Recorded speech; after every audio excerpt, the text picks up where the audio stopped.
We're moving in tomorrow. Your father already agreed. That was the message I received at 11:47 p.m. on the very first night in the $4.8 million beach house I had spent 12 years earning.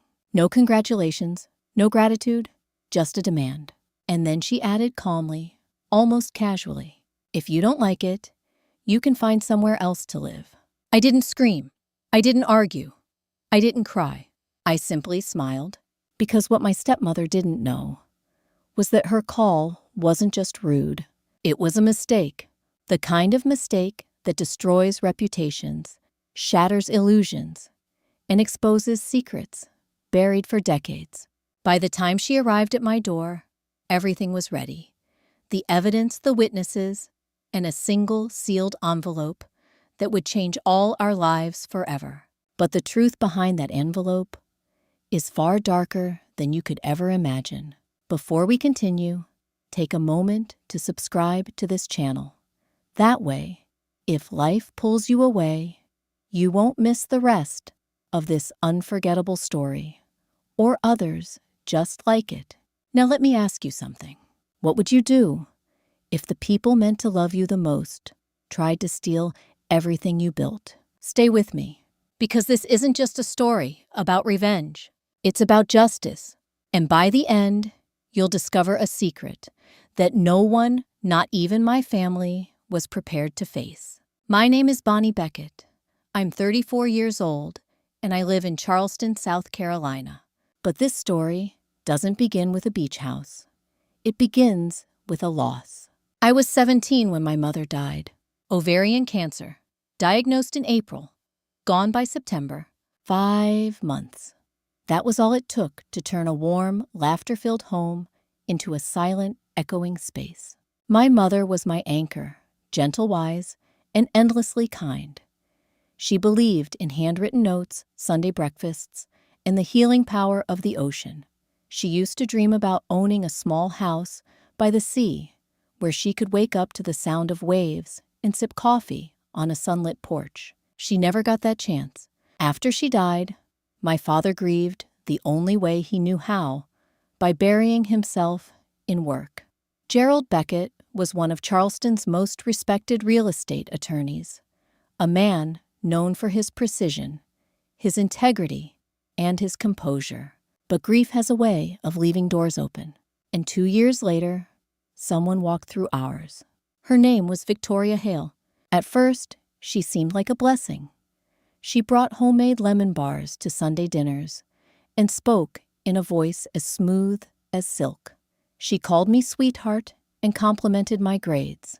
She placed a gentle hand on my shoulder and smiled with what appeared to be genuine warmth. For a while, I believed she cared. Then she married my father, and everything changed. 6 months after the wedding, she knocked on my bedroom door, the one with the window seat my mother had built with her own hands. "Bonnie," she said sweetly, "Paige needs more space. She's at an age where a proper dressing room is important. Would you mind moving into the guest room?" I looked at my father, waiting for him to object. He hesitated, then squeezed my shoulder gently. "It's just a room, kiddo." But it was never just a room. It was the last place that still felt like my mother. I moved out that weekend. From that moment on, the changes were subtle, but relentless. Holiday traditions shifted. My seat at the dinner table moved farther from my father. Family outings were planned without telling me. Conversation stopped when I entered the room. And then came Christmas. Victoria arranged everyone in front of the fireplace for a family portrait. My father stood beside her smiling. Paige adjusted her velvet dress, her arm looped through Victoria's. I walked into the room just as the photographer lifted his camera. "Oh," Victoria said lightly, tilting her head. "I thought you didn't want to be in it." No one corrected her, not even my father. That was the moment I realized something painful and permanent. I wasn't being pushed out. I had already been erased. So I stopped asking for space in the frame. I paid my own way through college, earning a full scholarship to the College of Charleston while working 2 part-time jobs. I studied late into the night, fueled by determination, in the quiet promise I made to myself I would never need to depend on anyone who made me feel unwanted again. Meanwhile, Paige attended a prestigious private university, her tuition fully funded by my father. When I once asked him about the difference, he looked confused. "Victoria said you preferred being independent," he replied. Of course she did. That was her favorite phrase. "I'm not being mean," she would say with a polite smile. "I'm being practical." She used it every time she excluded me. And for 15 years, I let her. Because when you grow up invisible inside your own family, you learn two things exceptionally well: how to survive in silence and how to succeed without being noticed. What Victoria never realized, what none of them realized, was that every slight, every dismissal, every quiet humiliation was shaping me into someone stronger, sharper, and far more resilient than they could ever imagine. They thought I was insignificant. They thought I was forgettable. They were wrong, because one day, the quiet girl they ignored would become the woman they could never underestimate again. And when that day came, everything would change. There's something people rarely understand about being invisible. It gives you privacy, and privacy gives you power. While Victoria was busy polishing Paige's future, I was quietly building my own. No applause, no encouragement, no safety net. Just disciplined determination and the quiet resolve to prove to myself that I was enough. I graduated from the College of Charleston, with honors earning a degree in finance, while other students celebrated with expensive trips and family parties. I stepped into the workforce with nothing but ambition and a second-hand laptop. My first job was as a junior analyst at a boutique consulting firm in downtown Charleston. The pay was modest. The hours were brutal, but I loved every minute of it. Numbers made sense in a way people didn't. They were honest, predictable, logical, unlike the fragile relationships I'd grown up navigating. Spreadsheets rewarded effort and precision. Within 3 years, I was leading client engagements.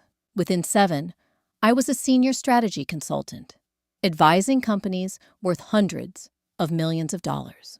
By the time I resigned, my annual income, including bonuses, exceeded $300,000. But at family dinners, when my work occasionally came up, Victoria would wave her hand dismissively. "Bonnie does something with spreadsheets," she'd say lightly. Then she would turn to Paige. "Tell them about your new marketing campaign, sweetheart." And just like that, I disappeared again. So I let them believe what they wanted. Starting in 2013, I invested every dollar I didn't need. I bought low-cost index funds. I studied real estate markets. I purchased my first rental property, a modest duplex in West Ashley, followed by a townhouse near the medical university. I lived simply. I drove a 7-year-old Honda. I wore understated clothes to family gatherings, while Victoria displayed designer jewelry and Paige discussed luxury vacations. They saw what they wanted to see, and they underestimated me. By March of 2025, my net worth had grown to over $5 million. Not a single member of my family knew. The only person who did was my attorney, Marcus Trent, a meticulous, sharp-eyed specialist in real estate law and financial fraud. Marcus handled my investments and legal affairs with absolute discretion. He respected my privacy, and I trusted his judgment. That same month, my body finally demanded what my heart had ignored for years: rest. I stopped sleeping. Night after night, I stared at the ceiling, my mind racing with deadlines, projections, and endless responsibilities. My doctor reviewed my test results and spoke with firm concern. "Bonnie, your cortisol levels are dangerously high. You need to step away. At least 6 months. No negotiations." For the first time in my life, I listened. On February 28th, 2025, I submitted my resignation. I walked out of my office, carrying a single box, unsure of what came next, but certain that I needed something more than success. I needed peace. That was when I remembered my mother's dream. A house by the ocean. Nothing extravagant. Just a place with a porch salt in the air and the soothing rhythm of waves breaking against the shore. She used to say, "One day, Bonnie will sit together by the sea." She never got that chance, so I decided to claim that dream for both of us. I found the listing on a quiet Thursday afternoon. Sullivan's Island, 6 bedrooms, whitewashed cedar siding, a wraparound porch overlooking the Atlantic Ocean, sunlight spilling through expansive windows. The kind of home that felt less like a property and more like a promise. The price was $4.8 million. I didn't hesitate. I called Marcus. I called my broker. Within weeks, the papers were signed. On March 22nd, I moved in. That first night, I sat alone on the porch with a glass of wine in my hand. The air was soft and salted with the scent of the sea. The moonlight danced across the waves, and for the first time in years, I felt something unfamiliar. Belonging. Not borrowed, not conditional, but truly mine. I didn't tell my family, not because I was ashamed, but because some dreams are too precious to expose to people who never believed in them. Unfortunately, secrets have a way of surfacing. 3 days later, a mutual acquaintance posted a photo on Instagram. In the background, just over her shoulder, I stood on my porch, the Atlantic Ocean stretching endlessly behind me. Paige saw it, and by that night, Victoria knew. At exactly 11:47 p.m., my phone lit up, with her name glowing across the screen. I stared at it for a long moment, listening to the distant crash of the waves. Something in the pit of my stomach told me that answering would change everything. I was right, because that single phone call would set the stage for the most unforgettable welcome of their lives. At exactly 11:47 p.m., my phone lit up. Victoria. Her name glowed across the screen like a warning. I hesitated, staring at it, while the waves whispered against the shore. Something deep inside me urged me to ignore the call, but another voice, quieter, stronger, told me to answer. So I did. "Hello." Her voice came through cool and composed, without greeting or warmth. "Paige told me about your little beach house," she said. "How lovely. Your father and I need a change of scenery. We're moving in tomorrow." He already agreed. I blinked, certain I had misheard. "I'm sorry. What?" "The master bedroom will be ours. Of course," she continued briskly. "Paige will take the room with the ocean view. You can use one of the smaller ones in the back. It should suit you. You've always been comfortable with less." The words settled in the air like poison. My fingers tightened around the phone. "Did Dad actually say that?" I asked, quietly. "May I speak with him?" "He's asleep," she replied sharply. "And you know how delicate his heart is. Don't wake him over something so trivial. Honestly, Bonnie, if you don't like the arrangement, you're welcome to find somewhere else to stay. It's not as though you can't afford a hotel." Silence filled the line. In the distance, the ocean roared softly, as if urging me to listen, really listen to what she was revealing. 15 years ago, I would have argued. I would have pleaded, but not anymore. Instead, I smiled. "Of course, Victoria," I said calmly. "I'll prepare everything for your arrival." She hung up without saying goodbye. She always did. I lowered the phone slowly, my reflection faintly visible in the dark window. My hands trembled, but not with fear, with clarity. Because in that moment, I realized something important.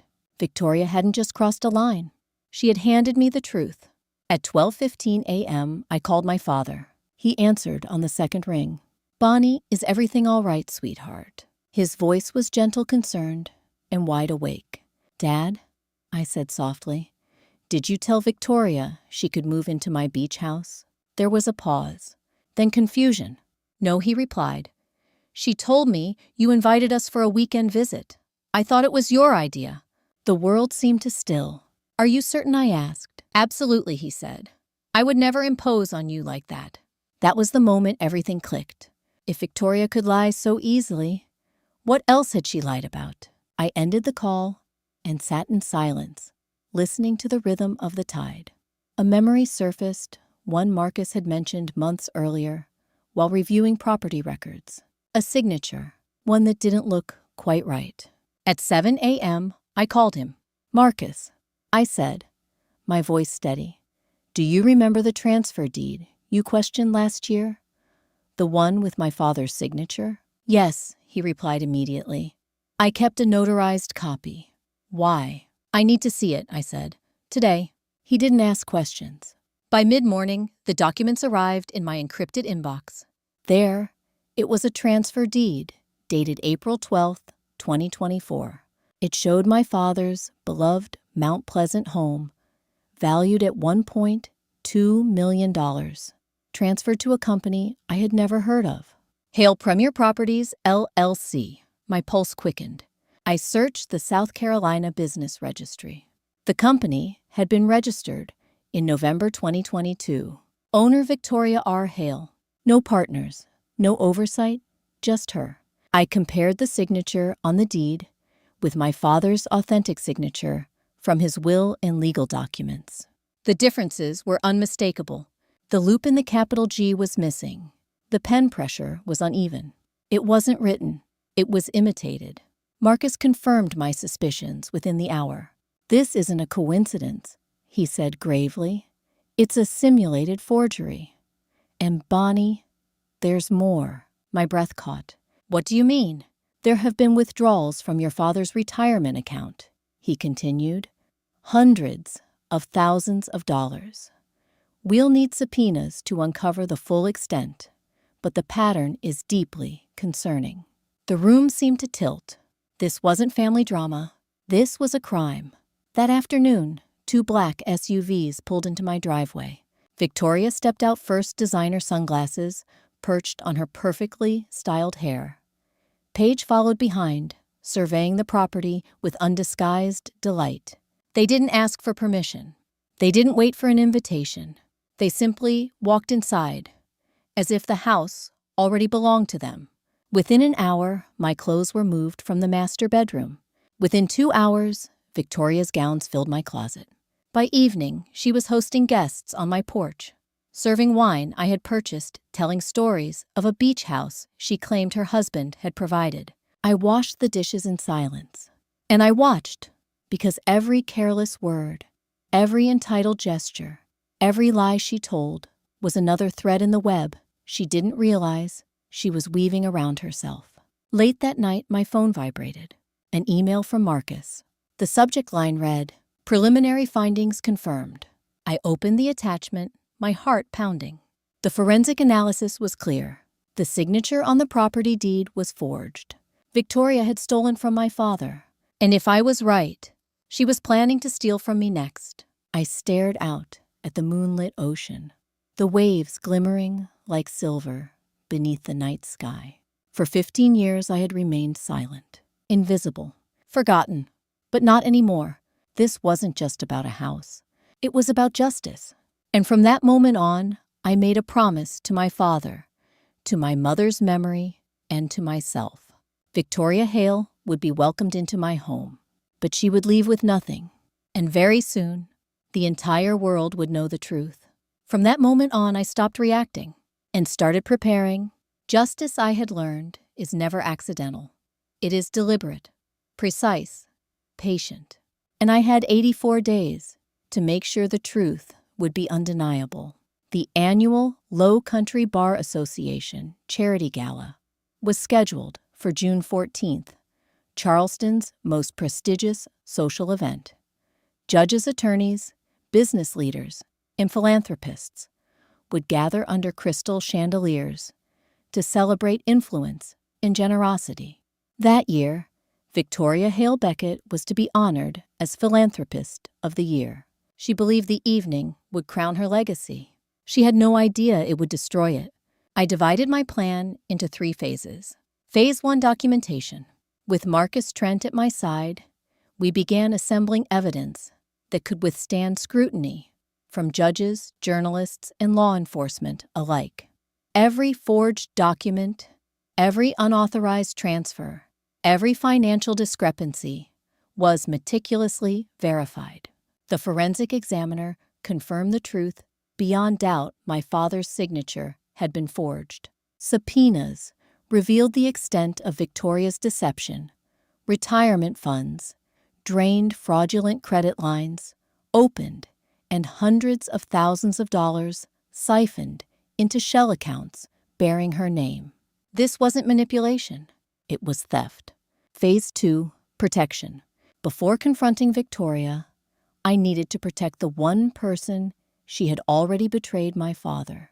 On a quiet Sunday morning, I asked him to walk with me along the beach. The Atlantic stretched endlessly before us, the tide whispering against the shore. There, beneath the pale gold light of dawn, I handed him the evidence. He read every page in silence: the forged deed, the bank statements, the shell company registered under Victoria's maiden name. His hands trembled. "I didn't sign this," he whispered. "I swear to you, Bonnie." "I know," I said gently. Tears filled his eyes, tears of betrayal, regret, and realization.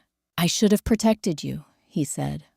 "All these years, I didn't see what she was doing to you." "You didn't know, Dad," I replied softly. "But now you do." He nodded, his voice steady, with newfound resolve. "What do you need from me?" "Your truth," I answered, "and your courage." He signed a sworn affidavit that morning. For the first time in 15 years, my father stood beside me, not in silence, but in solidarity. Phase 3, revelation. Everything would culminate at the gala. Marcus secured legal clearance to present the evidence. A respected journalist agreed to document the proceedings. Even the event's organizing committee was discreetly informed that a matter of serious concern required their attention. Piece by piece, the stage was set. Meanwhile, Victoria remained blissfully unaware. She redecorated my living room in what she called coastal chic, hosted lavish sunset gatherings on my porch, and rehearsed her acceptance speech in front of the mirror. Generosity, she practiced aloud, smiling at her reflection, is the true measure of a life well lived. The irony was almost poetic. Every careless word she spoke strengthened my resolve. Then, just days before the gala, the past reached out with one final revelation. I received a message from an unknown number. "I know what Victoria did," it read. "Meet me tomorrow. Waterfront Park. 3 o'clock. HB. Curiosity led me there. Waiting on a sunlit bench was a dignified woman in her 60s, her silver hair framing a composed and knowing face. "My name is Helen Briggs," she said. The name meant nothing until she spoke again. "I was Victoria's first mother-in-law." She handed me a certified court document. 16 years earlier, Victoria had been accused of secretly transferring nearly $200,000 from her husband's accounts during their marriage. The divorce decree cited dissipation of marital assets. The pattern was unmistakable. My father had not been her first victim, and he would not be her last unless I stopped her. "Why tell me now?" I asked. Helen's expression softened. "Because no one deserves to lose everything to a lie," she said quietly. "And because the truth deserves a witness." I thanked her, knowing that the final piece of the puzzle had fallen into place. That night, another revelation awaited me. My father knocked gently on my door, holding a small wooden box he had discovered in Victoria's nightstand. Inside was a folded yellowed letter. My mother's handwriting. 17 years earlier, Victoria had hidden it from me. With trembling hands, I unfolded the pages. "Bonnie, my brave girl," it read. "You are enough. You have always been enough. Never let anyone make you feel otherwise." Tears blurred the ink as I pressed the letter to my heart. In that moment, I understood. This was never about revenge. It was about reclaiming what had been stolen: my father's dignity, my mother's memory, and my own sense of worth. The next morning, I sealed every document inside a single manila envelope. Evidence, truth, justice.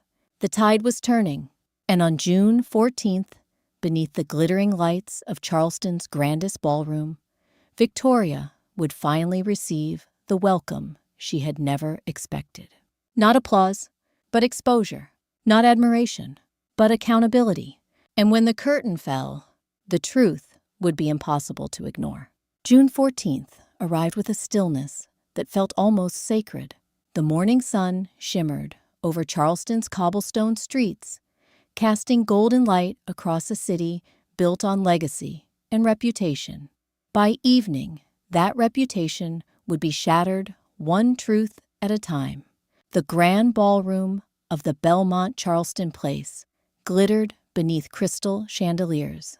Tables draped in ivory linen stretched across the room, each adorned with white peonies and flickering candlelight. The air hummed with quiet elegance and whispered ambition. 220 guests filled the hall: judges, attorneys, philanthropists, and Charleston's most influential figures. In a room like this, reputation was everything. And tonight, reputations would fall. Victoria arrived, dressed in a custom champagne-colored gown, diamonds catching the light with every graceful step. She moved through the crowd like royalty, accepting compliments and admiration as if they were her birthright. She believed this was her crowning moment. She had no idea it was her final performance. My father sat beside her, silent and distant, his expression carved from quiet resolve. He hadn't looked at her once since we arrived. I was seated near the back of the ballroom, exactly where Victoria had arranged for me to be. To her, I was still invisible. To me, it was the perfect vantage point. Marcus sat beside me, his briefcase resting at his feet. Inside was the manila envelope, every document, every truth, every secret that would change the course of the evening. At precisely 8:30 p.m., the master of ceremonies stepped onto the stage. Ladies and gentlemen, he announced, we now present the Philanthropist of the Year award. Applause filled the room. Victoria rose, gracefully smoothing her gown as she prepared to accept her honor.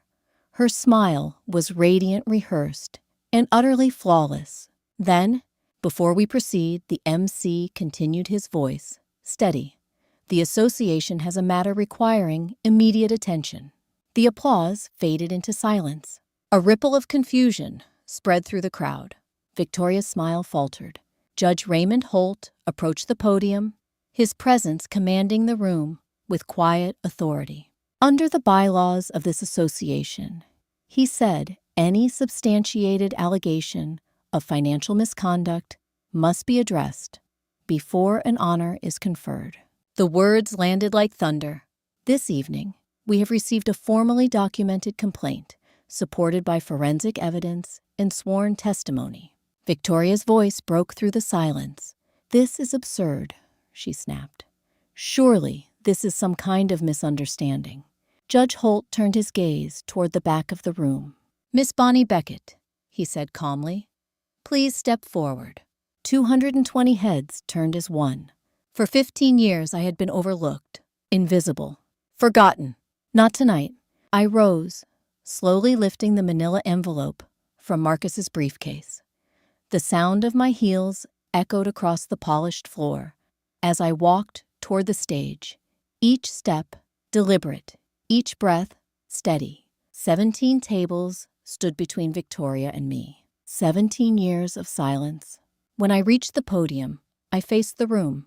I didn't come here to destroy anyone, I said gently. I came here because the truth deserves a voice. I opened the envelope. The projection screen behind me illuminated the first document, a property deed, bearing my father's forged signature. On April 12th, 2024, ownership of the Beckett family home was transferred without authorization. I explained. This signature has been verified by a certified forensic examiner as a forgery. Gasps rippled through the ballroom. My father rose from his seat. I did not sign that document, he said firmly, and I did not authorize the transfer. Murmurs spread like wildfire. I presented the next set of documents, bank statements, account records, and legal filings. Over $1.9 million was diverted from my father's assets without his knowledge. I continued. Through fraudulent accounts and shell companies registered under the name Victoria R. Hale. Victoria's composure shattered. "She's lying," she cried. "This is a family misunderstanding." Judge Holt's voice cut through the chaos. "The evidence has been independently verified. The Philanthropist of the Year award is hereby revoked." A collective gasp filled the room. Then from the audience, a dignified woman stood. "My name is Helen Briggs," she announced. "Victoria Hale was once married to my son. She stole from him as well." She presented the certified court decree. The truth was undeniable. Victoria's world collapsed in silence. She looked around the ballroom at the faces that had once admired her. None met her gaze. Not one. Her diamond earrings shimmered beneath the chandeliers as tears welled in her eyes. But this time, no one believed them. My father stepped onto the stage and stood beside me. For the first time in 15 years, we faced the world together. Victoria picked up her clutch and walked toward the exit, her heels echoing against the marble floor. No applause followed her, only silence. The door closed softly behind her, and with it, the illusion she had built for decades. I returned to the microphone. "This was never about revenge," I said. "It was about truth, because silence is not loyalty. It is surrender." A single pair of hands began to clap, then another and another, until the ballroom filled with steady, respectful applause. Not for scandal, not for spectacle, but for justice. As my father took my arm, we walked out together, beneath the glow of crystal chandeliers, no longer bound by silence, but united by truth. And for the first time in my life, I was no longer invisible. From a professional perspective, stories like Bonnie Beckett's are not merely about revenge. They are about restoration. As a specialist in family dynamics, in emotional resilience, I have witnessed how betrayal within a family can leave wounds deeper than any financial loss. When trust is broken by those closest to us, the pain often lingers for decades, shaping our sense of worth and identity. But healing begins the moment truth is acknowledged. Bonnie's story is a powerful reminder that setting boundaries is not an act of cruelty. It is an act of self-respect. She did not seek vengeance. She sought justice, and in doing so, she reclaimed. Her voice protected her father and honored her mother's memory. Psychologically, this represents what experts call post-traumatic growth, the ability to transform adversity into strength, clarity, and emotional freedom. Her journey teaches us 3 timeless lessons. First, silence does not preserve peace. It protects deception. Second, integrity will always outlast manipulation.